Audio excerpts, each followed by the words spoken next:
Hey everyone, my name is Vanessa Benitez, and I will be comparing my personal experiences to those of Mark and the other deaf and hard of hearing children of the world. So I was born a hearing child unto hearing parents who were both bilingual, so I grew up speaking both English and Spanish and was really encouraged to read and write in Spanish and encouraged to use both of my forms of communication.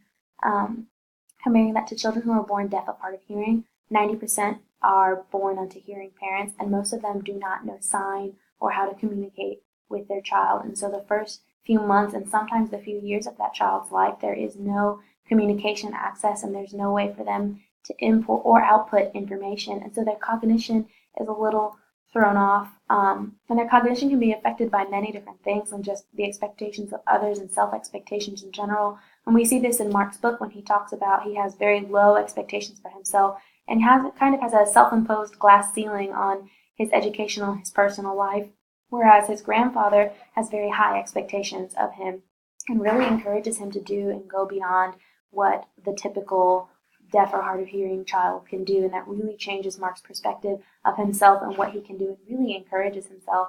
And I really relate to this because my parents have always had very high expectations of me, academically, personally, and in everything that I did. They said if I was ever going to do something, I was going to do it to the best of my ability or I wasn't going to do it at all. And I learned a lot through that, and I learned a lot through sports and through my siblings, kind of in the same way where I was able to watch what other people did or how I performed in something and was able to change my strategy by the different ways that I learned and really see what I could do different to procure a different outcome. And I did the same in school, but all of these things also affected my social development because I was very involved. I did a lot with sports, I did a lot with my church, I did a lot with my family and community, and was involved in so many clubs, and that really just affected me socially. And I'm very, very much an open and willing person. And Dr. Sheets talks about this in her book. She has a quote that says, "Students who are comfortable engaging in a variety of activities feel secure in their relationship and tend to feel more confident in their social skills." And so I relate to this very much just because I feel like I am very confident in social situations, in my academic situations, and going out and doing things that need to be done.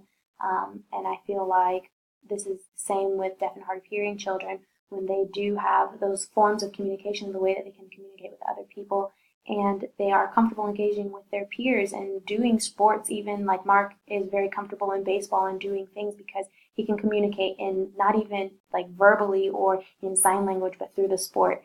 And I think that's really, really cool. And that's my social lens. Thank you.